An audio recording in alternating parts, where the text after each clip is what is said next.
Hi, my name is Father Mike Schmitz, and this is Ascension Presents. So, in the season of Lent, we usually choose penances, right? This is one of the things that we do, and one of the reasons we do that is because we know we're supposed to, right? Jesus says, when you fast, do it like this. Jesus says that when the bridegroom is with you, you don't fast, but when he's taken away, you do fast. So Jesus seems to indicate that, yeah, at some point, we're going to do penances. In a previous video, we talked about the meaning of those fasts, the meaning of suffering, that it's actually meant to make us co-workers or co-redeemers with Jesus to redeem the world. That he's extended a particle of his cross to us to embrace, and that he transforms the meaning of suffering. The meaning of suffering is it can be redemptive for the whole world. But one of the parts of penance that we have in Lent, or throughout the course of our lives, is that it not only is meant to redeem the world, which is huge and amazing, but it's also possible to use these penances to transform ourselves. That not only can it transform the world outside of us, but it also can transform our inner world, that it can actually change our minds and it can change our hearts. And so if I say no to a certain thing, it can set me free. For example, I might think that I need a thing in my life. I need fill in the blank. I need social media. I need YouTube videos. Don't unsubscribe, just kidding. I need alcohol. I need whatever that thing is that I need in my life. I need it. Lent is a great opportunity to be reminded of the fact that, wait a second, I'm made for freedom. I can give this thing up and I'm still okay. Like, the world hasn't ended and I'm not a slave, I'm actually set free. They can be transformative. Our penances can be transformative. If there's a thing in my life that I think that I need, Lent could be a good opportunity for me to be reminded of the fact that I can give it up and I'm going to be fine. But that's transformative of myself.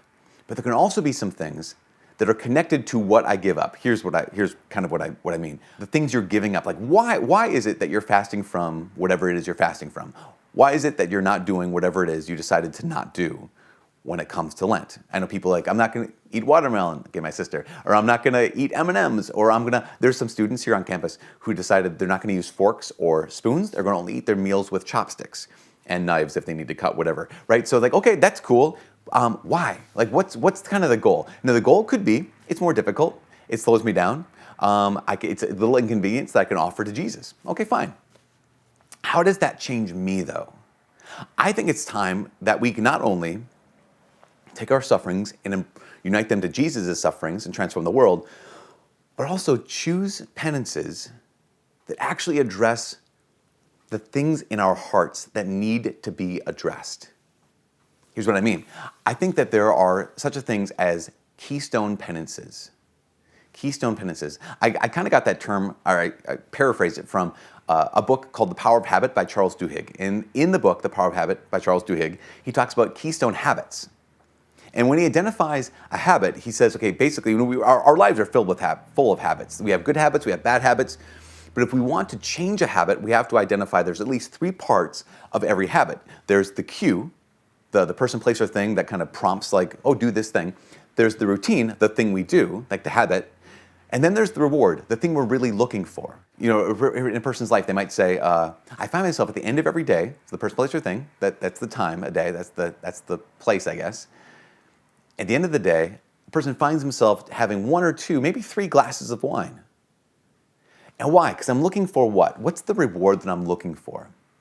It could be that the reward I'm looking for is, when I have that wine, when I have that beer, when I have that whatever that thing is, that drink, I'm looking for the thing that says the day is done, work is done, you can just relax now.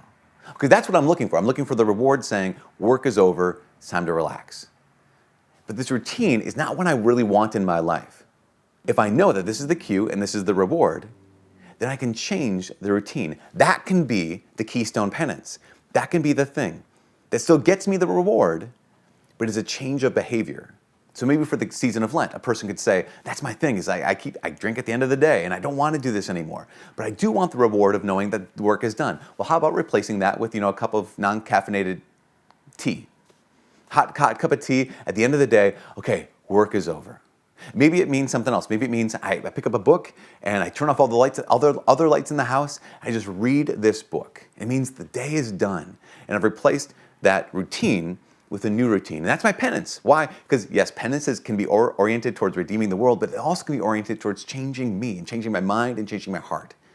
This Lent, are you choosing any wise penances or keystone penances?